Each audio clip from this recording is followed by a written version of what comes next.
सुलगता हुआ मसला बना दिया। कपड़ा कैसा पहना है मैडम ने? जी जाफरानी रंग का पहना है। क्योंकि जाफरानी रंग से हमारी हिंदू भाइयों के आस्था जुड़े होते हैं।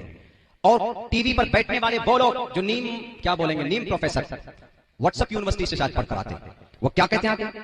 अच्छा जाफरानी रंग हमारे हिंदू भाई का है तो मुसलमानों का कौन सा रंग? वो डायरेक्ट कहते हैं कि हरा रंग मुसलमानों का है। सफेद रंग कौन सा है? जी सफेद रंग क्रिश्चियनों का है। अब रंग में झगड़ा।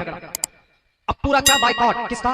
खान साहब का, मैडम जी का, मैडम पादुकोण का बाइकआउट। हम नहीं देखेंगे, हम गाना नहीं सुनेंगे। अपने ऊपर वाले को याद कीजिएगा तो आपको जरूर पुण्य मिलेगा। दुनिया के कहने पर, दुनिया के किसी लीडर के इशारे पर आप इधर उधर करेंगे तो आप सक्सेस नहीं हो सकते। अभी तो लोगों का चल रहा है, उनको तो जनाब बहुत से लोगों को टीआरपी चाहिए, बहुत से लोगों को कुर्सी चाहिए, लेकिन आपको क्या चाहिए? मेरे हिंदू भाई, अगर आप है तो आपको परमात्मा चाहिए, मुसलमान है तो उसको खुदा चाहिए। कैसे मिलेगा आपको? आप अपने सत्य मार्ग का जब तक दर्शन नहीं करेंगे तो आपको आपका ईश्वर नहीं मिल सकता। इसलिए मैंने दोनों एतबार से एक मंत्र पढ़ा है आपके सामने, मैंने इसके ऊपर तहकीक पेश किया आप लोगों के सामने में। यह है प्रश्नोत्तरी।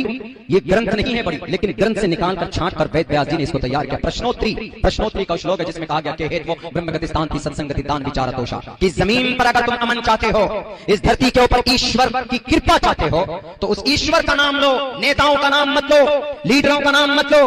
अपने गांव में जो उद्योगपति, करोड़पति, लखपति आदमी वो आपके खून को चूस करके बना है, आपसे इंटरेस्ट और सूद लेकर वो कुर्सी मालदार, कुर्सी दौलत पर बैठा है। वो आपकी खून को और आपके पसीने की कमाई जो आपने उसको 10 रुपए सैकड़ा के हिसाब से जब आप देते हैं, कोई भी आदमी आपके ऊपर यूं ही भलाई नहीं कर सकता। इसीलिए आपके हेतु वो ब्रह्मगति स्थान सत्संगति दान विचार तोषा। अगर मुसलमान है तो अल्लाह का जिक्र करे, अगर मुसलमान अल्लाह के करीब होना चाहता है तो अल्लाह के नबी फरमाते हैं कि कुरान करीम की तिलावत करे। गोया वो अल्लाह से बात कर रहा है, कोई कुरान पढ़ता है तो गोया वो अल्लाह से बात करता है अगर कोई कुरान पढ़ता है तो। खामखा आते हैं लोग, हमारे नौजवान तो कुरान पढ़ेंगे नहीं, हमारे हिंदू भाइयों में जो नौजवान है वो कभी वेद तो पढ़ेंगे नहीं, बस ट्विटर पे चल रहे ट्रेंड क्या, ये गाना कैसा है, गाने में कपड़ा कैसा पहना है। आइए इस्लाम को देखिए।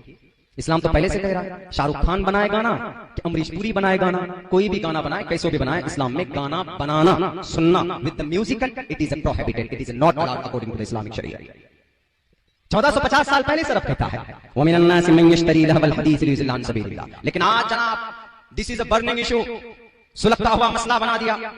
कपड़ा कैसा पहना है मैडम ने? जी जाफरानी रंग का पहना है। क्योंकि जाफरानी रंग से हमारी हिंदू भाइयों के आस्था जुड़े होते हैं। और टीवी पर बैठने वाले वो लोग जो नीम क्या बोलेंगे, नीम प्रोफेसर व्हाट्सएप यूनिवर्सिटी से शायद पढ़कर आते हैं, वो क्या कहते हैं आगे?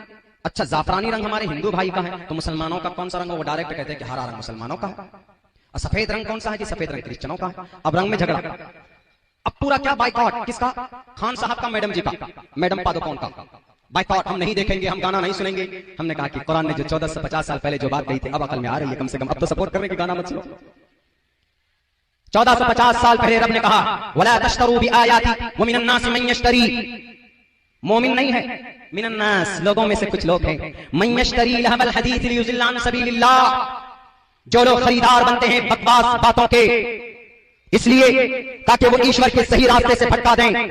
भटका रहा है कि नहीं भटका रहा? अभी 1-1.5 हफ्ते से टीवियों के रूम में बैठकर क्या मसला चलता? एक तरफ जाफरानी रंग, एक तरफ हरा रंग। हरा रंग इस्लाम का परचम नहीं है, हमारा भारत का तिरंगा है। लेकिन रिलीजियस अगर मुसलमानों का कोई झंडा, कोई फ्लैग है तो वो ब्लैक एंड व्हाइट है, जो जमीयत उलमा हिंद का झंडा है, वो है इस्लाम का झंडा। मुसलमानों का मजहबी झंडा वो है हरा रंग का झंडा। हरा रंग का झंडा अल्लाह के नबी जब मक्कतुल मुकर्रमा को फतह करने चले थे तो उस वक्त इस्लाम का जो झंडा था, धार्मिक झंडा, वो यही ब्लैक एंड व्हाइट था, सफेद और ब्लैक का जो आज जमीयत उलमा हिंद का झंडा। तारीख पढ़ लो स्टूडियो में बैठकर।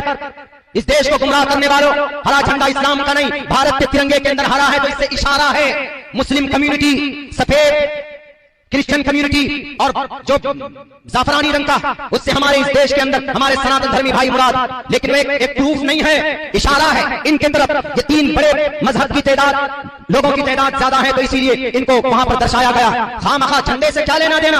आप झंडे को गलत कहते, आप रंग को गलत कहते हो कि मैडम पादुकोण ने कौन सा रंग पहना। हम तो कहते हैं कि वो गाना बनाना गलत है, नाजायज और हराम है। कोई खान बनाए, पठान बनाए, टोपी वाला अब्दुल्ला सालिम बनाए, या कोई मुफ्ती साहब गाना बनाए, नॉट अलाउड। इजाजत नहीं है उसकी कोई गाना बनाने की। अगर इजाजत है तो आपका परमेश्वर आपको क्या कहता है, आपका ईश्वर ने आपको क्या कहा है? गाना बनाकर नौजवानों को ट्विटर पे चिपका दो, गाना जनाब वायरल करके फेसबुक के ऊपर ट्रोल करना शुरू कर दो। ये सारी चीजें आपको कमजोर करती है। इस्लाम ने मना किया, सुनने से मना किया। अल्लाह के नबी ने कहा कि अगर कोई गाना सुनेगा तो उसके कान के अंदर शीशा पिघला कर डाला जाएगा। ऐसी फजीलत आओ दिखाओ दुनिया वालों, पूरी दुनिया को मैं कहता हूं। आज तो गाना बनाया कपड़े पहने, झगड़ा पैदा कर दिया। अगर इस्लाम पर अमल कर देते तो ये झगड़ा पैदा ही नहीं होता किसी भी तरह से। गाना ही जब अलाउ नहीं होता तो फिर झगड़ा होता नहीं होता। इसीलिए कहा गया लक़द कान लकुम फी रसूलिल्लाहि उसवतुन हसना, मोहम्मद रसूलुल्लाह सल्लल्लाहु अलैहि वसल्लम की जिंदगी, उनका तरीका, उनके अक़वाल व अफ़आल इंसानियत पर मबनी है। इंसानियत पर। अल्लाह के नबी का कोई भी अमल देख लीजिए, अल्लाह के नबी अलैहि सलाम ने कितने अच्छे मेथड